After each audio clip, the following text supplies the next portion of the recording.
আজকে নিয়ে এসেছি মজাদার ভর্তার রেসিপি। একদম হোটেল স্টাইলে একটি ভর্তার তৈরি করে দেখাবো।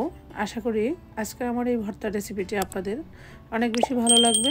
তো প্রথমে আমি রিকোয়েস্ট করব একটি লাইক দিয়ে সম্পূর্ণ ভিডিওটি দেখে নেবেন। এখানে আমি হাফ কিলো শিম বিচি সহ নিয়েছি। যে শিমগুলো একটু বাতি মানে মোটা মোটা বিচি থাকে, সেই বিচি সহই শিমগুলো খুব ভালোভাবে কেটে দিয়ে পরিষ্কার করে নিয়েছি। এরপরে আমি এখানে হাফ কাপের মতো পানি দিয়েছি।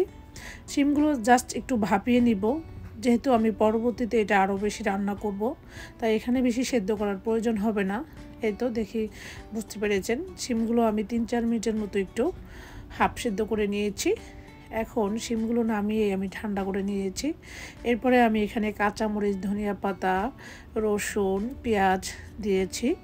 এরপরে ওই যে সেদ্ধ করে ঠান্ডা করে নেওয়ার শিমগুলো দিয়ে দিব। এরপরে এখানে আমি 1 টেবিল চামচ সরিষা দিয়ে দিয়েছি। এরপর আমি অফ ক্যামেরা এগুলো সব খুব ভালোভাবে ব্লেন্ড করে নিব। এরপরে একটি হাঁড়িতে আমি এখানে পর্যাপ্ত তেল দিয়ে দিয়েছি। এখানে 4 টেবিল চামচের মতো সয়াবিন তেল হবে, আপনারা চাইলে এখানে সরিষার তেলও ব্যবহার করতে পারেন। এরপর পেঁয়াজগুলো দিয়ে আমি একদম ব্রেস্তা করে ভেজে নিয়েছি। এখন আমি একটি বাটিতে তুলে নিব। এখানে সবগুলো পেঁয়াজ তুলে নিতে হবে। এরপর 3-4টি শুকনো মরিচ দিয়েছি। শুকনো মরিচটাকে আমি 1 মিনিটের মতো ভেজে নিব। ভেজে আমি 2টা শুকনো মরিচ তুলে নিব, পরবর্তী স্টেপে আমার লাগবে সেজন্য রেখে দিয়েছি। এরপরে এখানে আমি দিয়ে দিব হাফ টিস্পুন কালো জিরা। কালো জিরাটাকে 30 সেকেন্ডের মতো ভেজে নিয়েছি। এর চেয়ে বেশি ভাজা যাবে না, তাহলে কালো জিরাটা পুড়ে ভর্তাটা তিতা হয়ে যাবে। এখন আমি দিয়ে দিচ্ছি ওই যে আগে থেকে ব্লেন্ড করে নেওয়া শিমের পিউরিটা। শিমের পিউরিটা সব দিয়ে হালকা ব্লেন্ডার ধুয়ে হালকা একটু পানি দিয়ে দিয়েছি।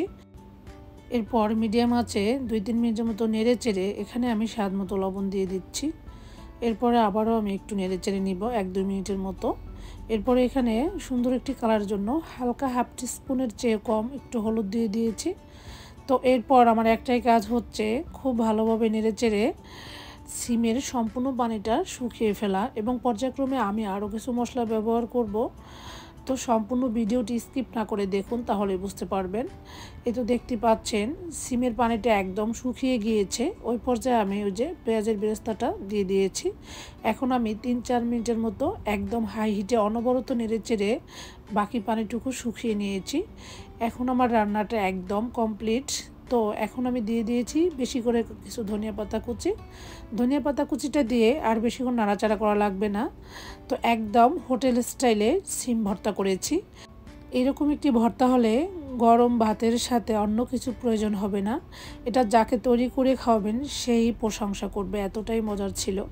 দেখতে পেয়েছেন উপর দিয়ে আমি একটু কাঁচা সরিষার তেল দিয়েছি, এতে করে ভর্তাটা আরও মজার হবে।